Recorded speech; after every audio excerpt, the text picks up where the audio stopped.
Lenin died in 1924. It wasn't clear who would succeed him. The two main contenders were Trotsky and Stalin.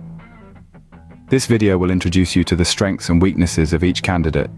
The next video will guide you through the steps to power and reasons for success. Despite all Trotsky's advantages, Stalin outmaneuvered him. He was helped by Trotsky's mistakes. Trotsky was the obvious successor to Lenin.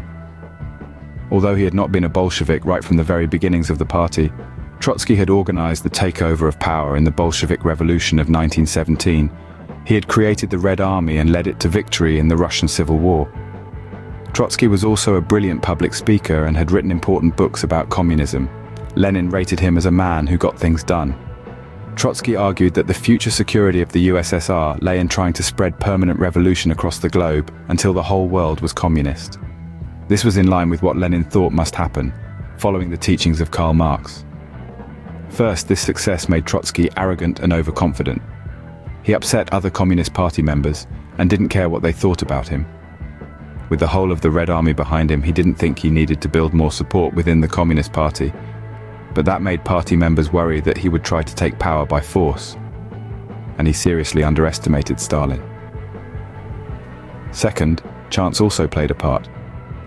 Trotsky was unfortunate in falling ill late in 1923 with a malaria-like infection just when Lenin was dying, and just when Trotsky needed to be at his most active. Stalin was a clever politician, and he planned his bid for power carefully. He made great efforts to associate himself with Lenin wherever possible, and got off to an excellent start at Lenin's funeral. First, Stalin played a trick on Trotsky.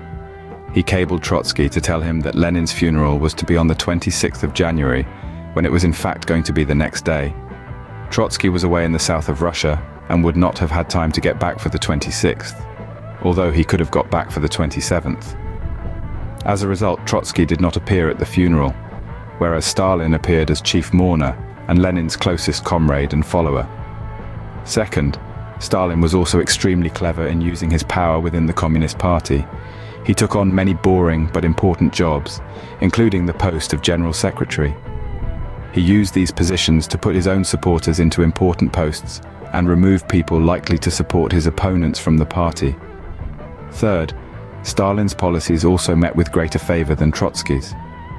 Stalin proposed that in future, the party should try to establish socialism in one country, rather than try to spread revolution worldwide.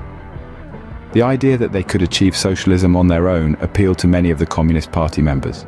They preferred to concentrate on strengthening their own country